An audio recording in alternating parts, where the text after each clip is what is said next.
السلام علیکم ورحمۃ اللہ وبرکاتہ۔ آج میں آپ کو ایک نبی کریم صلی اللہ علیہ وسلم کی ایسی احادیث مبارک سناؤں گا جو کہ میرے تو دل کو چھو گئی ہے۔ نبی کریم صلی اللہ علیہ وسلم کا فرمان مبارک ہے کہ جب کوئی بھی انسان گناہ کرتا ہے تو اس کے دل کے اوپر ایک دبا بن جاتا ہے، کالا داغ بن جاتا ہے، ایک نشان بن جاتا ہے۔ جیسا کہ ہمارا دل پہلے صاف ستھرا تھا، ہم کسی کی مشکل، کوئی بندہ آیا مشکل میں ہے، ہم اس کی مشکل محسوس کرتے تھے، اور اللہ تعالیٰ کی جب عبادت کرتے تھے تو ہم محسوس کرتے تھے کہ کتنی لذت آ رہی ہے اس میں، قرآن پاک پڑھتے تھے تو محسوس کرتے تھے کتنی لذت آ رہی ہے۔ آج ہم مسجد میں جاتے ہیں، ٹکرے مار کے واپس آ جاتے ہیں، ہمیں محسوس ہی نہیں کچھ ہوتا۔ تو یہ کیوں نہیں محسوس ہوتا؟ کیونکہ ہمارے دل سیاہ ہو گئے ہیں، ہمارے دل کچھ محسوس نہیں کرتے، ہمارے دل دنیا دار ہو گئے ہیں۔ گاڑی کی محبت اس دل میں آ گئی ہے، دنیا کی محبت اس دل میں آ گئی ہے، دولت کی محبت اس دل میں آ گئی ہے، کیونکہ یہ لوکل ہو گیا ہے، یہ خاص نہیں ہے۔ خاص ہوتا تو یہ 70 ماؤں سے بھی زیادہ پیار کرنے والے اللہ تعالیٰ کے سامنے جھکتا اور اس کی محبت کو محسوس کرتا۔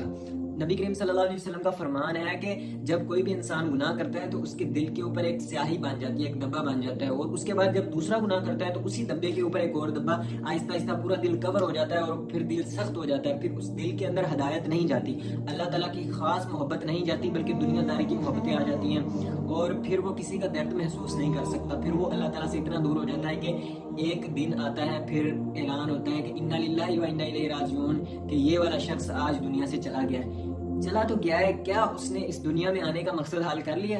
نہیں کیا، کیونکہ اس دل کے اوپر ایک سیاہی دبا لگا، اس نے وہ پشیمان نہیں ہوا، اس نے محسوس نہیں کیا کہ یار میں نے غلط کیا، بلکہ وہ اس سے آگے بڑھتا گیا اور آہستہ آہستہ گناہ زیادہ کرتا گیا۔ میں دیکھتا ہوں کہ اگر بندہ نیکی کے ایک دائرے میں رہے گا تو پھر بندہ بچا رہے گا، اگر بندہ جیسے ہی نیکی کے دائرے کے باہر گیا بندہ پھنس جاتا ہے، بندہ گناہوں میں ملوث ہوتا جاتا ہے اور آہستہ آہستہ بہت زیادہ ہو جاتا ہے۔ اللہ تعالیٰ ہدایت کی توفیق، اللہ تعالیٰ ہدایت بھی ان لوگوں کو دیتے ہیں جو لوگ اللہ تعالیٰ سے ہدایت مانگتے ہیں۔ ہدایت کا پہلا درجہ یہ ہے کہ آپ اپنے لیے دعا مانگ رہے ہو کہ یا اللہ مجھے ہدایت نصیب فرما۔ تو یہ نبی کریم صلی اللہ علیہ وسلم کا فرمان ہے جو میں نے آپ کے سامنے پیش کیا۔ اللہ تعالیٰ آپ کو اس فرمان کو سمجھنے میں مدد فرمائے، اور سمجھیں کہ اگر کوئی گناہ ہو گیا، انسان کی فطرت ہے، گناہ ہو سکتا ہے، یہ ہمارے اختیار میں نہیں ہے کہ ہم گناہ کریں ہی نہ،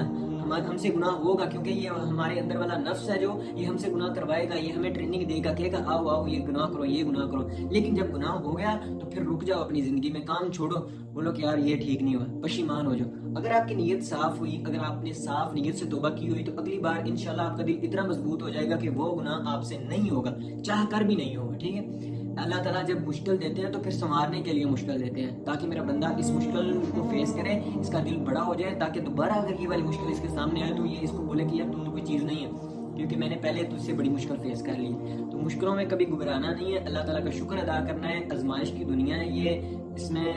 اللہ تعالیٰ نے آزمائش کے لیے اپنے بندے کو پیدا کیا، دو رستے دیے ہیں، اس رستے پہ چلنا ہے، اس رستے پہ نہیں چلنا۔ تو جو ہمارے اندر والا بندہ ہے وہ ہمیں اس رستے پہ چلا رہا ہے جس پہ اللہ تعالیٰ نے بولا ہے کہ نہیں چلنا۔ ہم نے اپنے اندر والے انسان سے لڑ کر اللہ تعالیٰ کے راستے میں چلنا ہے، پھر جا کے ہمیں جنت ملے گی، پھر جا کے ہمیں اللہ تعالیٰ کی وہ خالص محبت ملے گی جس کا اللہ تعالیٰ نے کہا ہے کہ میں 70 ماؤں سے بھی زیادہ اپنے بندے کو پیار کرتا ہوں۔ تو دوستو، اسلام جو ہے وہ اللہ تعالیٰ کے فائدے کے لیے نہیں ہے بلکہ ہمارے فائدے کے لیے، اس لیے اللہ تعالیٰ نے نبی کریم صلی اللہ علیہ وسلم کو رحمت للعالمین بنا کر بھیجا کہ میرے بندے اس راستے پر چلیں تو میں انہیں جنت دوں، انہیں اپنا دیدار کرواؤں، اور ان کے لیے ایک ایسی زندگی دوں جو کہ کبھی نہ ختم ہونے والی ہے۔ ہم تو کچھ تھے ہی نہیں، اللہ تعالیٰ نے ہمیں پیدا فرمایا، اللہ تعالیٰ نے ہمیں کچھ بنا دیا اور اشرف المخلوقات بنا دیا۔ اشرف المخلوقات وہی ہے جو اس رستے پر چلتا ہے جس پر اللہ تعالیٰ نے الاؤ کیا ہے۔ جس رستے پر اللہ تعالیٰ نے الاؤ نہیں کیا، اگر بندہ اس رستے پر چلتا ہے تو وہ پھر اندر والے نفس کی مان مان کر ایک ایسا جانور بن جاتا ہے جو کہ خود پر بھی نقصان دہ ہے اور باقی امت کے لیے بھی نقصان دہ ہے۔ وہ پھر چوری بھی کر لیتا ہے، وہ پھر ڈکیٹی بھی کر لیتا ہے، وہ پھر حق بھی کھا لیتا ہے، جھوٹ بھی بول لیتا ہے، ہر گناہ کر لیتا ہے جو بندہ اپنے نفس کی مانتا رہتا ہے۔ تو دوستو، رک جاؤ اس زندگی میں جہاں پر ہم پیچھے لگے ہوئے ہیں، چیزوں کے پیچھے لگے ہوئے ہیں، دنیا کے پیچھے لگے ہوئے ہیں اور بھاگ رہے ہیں۔ جو بندہ دنیا کے پیچھے بھاگتا ہے دنیا اس کے آگے بھاگتی ہے اور اس کی دوڑ ختم نہیں ہوتی بندے کی، اور جو بندہ اللہ تعالیٰ کی طرف جاتا ہے دنیا اس کے پیچھے پیچھے ہوتی ہے۔ تو دوستوں، مضبوط بنے، اللہ تعالیٰ نے ہمیں آزمائش کے لیے پیدا کیا ہے۔ اگر آج آپ کو گاڑی نہیں مل رہی، آپ کو دولت نہیں مل رہی، آپ کو فیم نہیں مل رہا، آپ کو کچھ بھی نہیں مل رہا، تو پھر اللہ تعالیٰ تو راضی ہو رہے ہیں نا۔ السلام علیکم، ٹھیک ہے، جزاک اللہ، آج کے لیے اتنا ہی۔ تو انشاءاللہ اگر آپ لوگوں نے سپورٹ کیا، کومنٹس کیے، تو پھر انشاءاللہ میں یوٹیوب پہ لگاتار اس طرح کی تبلیغ کرتا رہوں گا اللہ تعالیٰ کی محبت کے لیے اور آپ لوگوں کی ہمدردی کے لیے۔ جزاک اللہ، السلام علیکم۔